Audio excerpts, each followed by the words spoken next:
Olá, minha gente, muito boa noite. Nós estamos começando mais um programa Direção Espiritual, hoje aqui ao vivo de São Paulo. Muito obrigado pela oportunidade de entrar na sua casa, de estabelecer com você esse momento de reflexão, de poder falar ao seu coração, de poder dividir a nossa vida. Esse programa, a matéria-prima, é a nossa vida. Sobre ela nós falamos, sobre ela nós choramos, com ela nós nos alegramos. A vida humana. Ainda hoje estava assistindo um pouco dos noticiários, percebendo o quanto que nós estamos sendo bombardeados por notícias horrorosas, né? Tristes. Hoje mesmo, passando uma reportagem da morte daquele casal em Brasília, no mês de agosto, junto com a funcionária. Fiquei pensando no quanto deve ser doloroso para quem está próximo, para os familiares, né? Como é doloroso você perder alguém na sua casa. Como é doloroso perder alguém que a gente ama. Aí você vê a criança que foi abusada, a criança que foi estrangulada pelo próprio tio, estava assistindo ontem. A vida humana, sendo banalizada, sendo relativizada. A vida humana sendo tratada com descrédito. Pode observar. Toda vez que nós perdemos a qualidade da vida, toda vez que nós banalizamos a vida, de alguma maneira nós começamos a matar ou começamos a morrer. E é muito fácil a gente inverter esse jogo. É muito fácil a gente estabelecer o pacto com a vida assim. Neste caminho tortuoso de morte e de assassinatos. E aí, sabe, minha gente, eu fico pensando no desafio de olhar para essas notícias, de ouvir tudo isso e não permitir que o pessimismo venha tomar conta de nós. Porque a resposta mais natural que nós podemos dar a tanta violência é o pessimismo. O pessimismo é uma resposta rápida. É fácil a gente responder assim. Esse mundo está perdido mesmo, não tem mais jeito. Mas o pessimismo não é a resposta mais inteligente, mais sábia. É desafio nosso identificar a qualidade da vida que está próxima de nós. E então começar a fazer alguma coisa para que a gente não fique pessimista e até mesmo começar a identificar nas nossas atitudes onde é que nós também matamos e onde é que nós estamos morrendo também. Porque nós não conseguimos ficar imunes a tudo isso.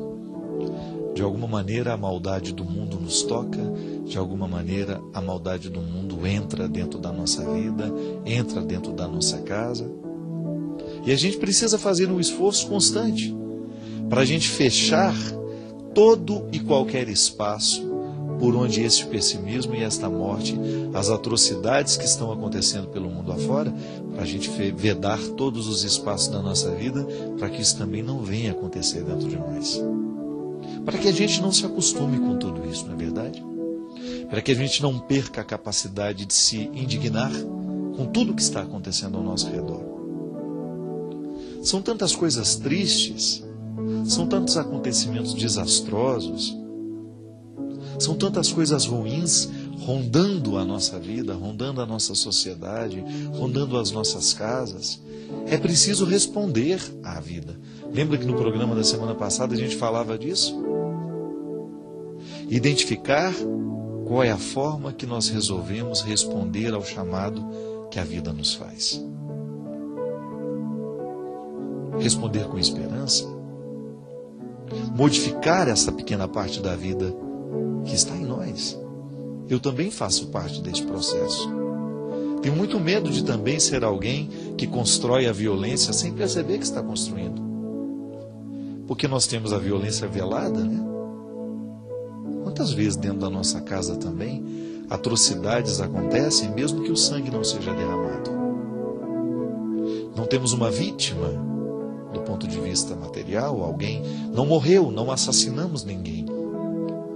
Mas a violência velada, aquela atitude violenta, muitas vezes silenciosa, quando nós começamos a tramar contra o outro, quando nós começamos a permitir que a nossa maldade venha atingir o outro, ou que o nosso pessimismo venha prejudicar o outro, que venha tomar conta do nosso espaço. Quando você perde a qualidade da vida, quando você alimenta esta pequena dose de violência velada, não esclarecida, porque às vezes existem alguns violentos que estão sorrindo para nós. Você já deve ter sido vítima de violências assim, veladas. A pessoa estava sorrindo para você, mas ao mesmo tempo estava lhe fazendo um mal terrível. Isso é muito comum. Quantas pessoas maldosas estão sorrindo para nós, estão nos oferecendo o seu veneno sem que a gente perceba. E é aí que a gente precisa ter essa astúcia, né? Nós vamos ser muito astutos para identificar essa violência que pode bater na porta da nossa vida, que pode estar insistindo em prevalecer sobre nós. E aí você começa a tornar-se um pouco mais consciente, eu também. Não temos o direito, não temos, é obrigação nossa, é o nosso compromisso com a vida. Nunca permitir que a violência cresça nos territórios da nossa casa, da nossa história. Porque não vale a pena. Melhor é a gente renovar o nosso pacto com tudo aquilo que é bom, não é verdade? Melhor é a gente renovar o nosso compromisso com o crescimento. Eu quero crescer. Cresçamos juntos. A direção espiritual na nossa vida, ela serve justamente para isso, né? Para nos ajudar a esclarecer onde é que nós precisamos ficar melhores. Da mesma maneira como na terapia, junto ao terapeuta, o paciente vai descobrindo quais são as atitudes humanas que poderão desencadear um processo de melhoria. Não é assim? O psicoterapeuta, a gente vai lá, conta para ele um pouco dos nossos conflitos, das nossas histórias, e ele nos ajuda a construir uma solução. O terapeuta não é nada mais, nada menos que um grande amigo que a gente vai fazer e paga para ter essa amizade, né? O problema é pagar para ter o amigo. Mas as terapias, elas são possíveis desde que a gente esteja abertos para a gente poder viver bons relacionamentos de amizade, para que a gente tenha a oportunidade de mostrar o nosso coração para alguém. Tão bom, né? A gente ter a liberdade de confessar as nossas misérias a alguém, a gente saber que no coração do outro a gente tem espaço. Porque quando a gente partilha o nosso processo, a gente escuta do outro uma opinião e a partir daquela opinião a gente pode modificar. A gente pode dar passos na direção de um futuro promissor. Não é verdade? A gente pode alcançar resultados um pouco mais satisfatórios que aqueles que a gente alcançou até o dia de hoje. Direção espiritual é para isso. Para a gente dividir a vida, para a gente falar do que nos assola, do que nos preocupa, para a gente contar o contexto da nossa vida e a partir desse contexto a gente procurar mudanças. E todos nós precisamos mudar. Ninguém está pronto. Ninguém tem o direito de dizer, não mexam comigo porque eu já estou prontinho, já não tenho mais nenhum detalhe da minha vida que precisa ser modificado. Não, todos nós precisamos mudar. E às vezes a gente descobre que precisamos mudar ouvindo a história do outro. Por isso que é bom conversar, né? Você sabe que a filosofia nasceu assim? Numa praça onde as pessoas iam trocar mercadorias. É a famosa praça grega chamada Ágora. Ágora era o lugar onde as pessoas se encontravam para trocar as mercadorias. Tinha uma galinha, né? O outro devia ter um porco. Chegava e falava, eu te dou a galinha, você me dá o porco. Mas junto dessa mercadoria existia uma troca de experiências. Trocavam-se as mercadorias, mas aí devia perguntar, depois que trocou a galinha pelo porco, fala, e aí, compadre, como é que estão as coisas? E aí a verdadeira troca acontecia. A filosofia nasceu assim. Num contexto onde as pessoas trocavam experiências. Contava-se uma história, o outro ouvia, interferia, dava um palpite, e de repente a rodinha estava feita.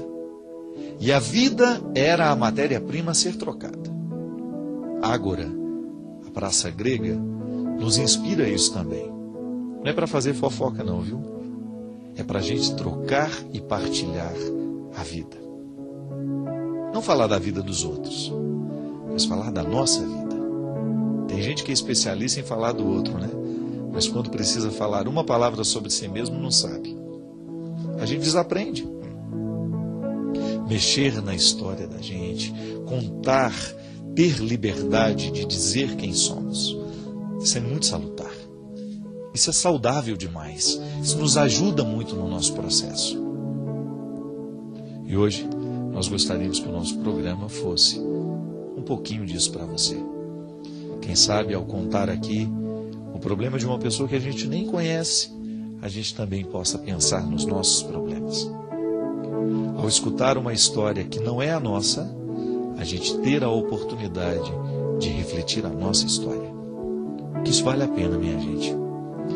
Eu acredito cada vez mais nisso. O ser humano que se reflete, ele faz a diferença no mundo. O ser humano que não tem medo de se pensar, não tem medo de se analisar, não tem medo de tocar nas suas questões, ele vai ser sempre um ser humano especial. E é o que a gente precisa ser. Você precisa fazer a diferença no seu mundo, você precisa fazer a diferença no seu espaço. Ao ser um homem, uma mulher de reflexão, ao ser afeito ao seu processo humano, ao não ter medo da sua história, dos seus conflitos, das suas mazelas, você acaba se construindo de maneira mais interessante. Começa a morrer aquele que não sabe se pensar, aquele que está com preguiça de tocar nas próprias questões, aquele que não tem disposição de tocar o dedo na ferida. Porque, de vez em quando, a infecção só vai embora quando a gente tem coragem de tocar na ferida e saber o que é que está infeccionado ali. Muita gente morre antes da hora justamente porque não teve coragem de identificar as mazelas interiores. Não teve coragem de arrancar aquela casca que escondia a infecção. É assim? Afetivamente a gente morre antes do tempo. É lamentável a gente encontrar pessoas que aos 30 anos já morreram do ponto de vista afetivo. Por que morreram? Porque já não sabem mais amar. Já não sabem mais renovar o compromisso com a vida, já não sabem mais se encher de esperanças, já não sabem mais alimentar sonhos. E a gente morre antes da hora, quando a gente deixa de sonhar, quando a gente deixa de esperar, quando a gente deixa de alimentar dentro de nós o bom da vida. Quando a gente se transforma numa caixa de rancores, numa caixa de ódios, numa caixa de ressentimentos, ou de memórias ruins, de lembranças ruins que nós insistimos guardar dentro do coração. Quando a gente começa a se alimentar disso, a gente vai morrendo afetivamente. Ao contrário, a gente encontra gente que está lá com 60, 70, 80 anos, novinhos em folha do ponto de vista afetivo.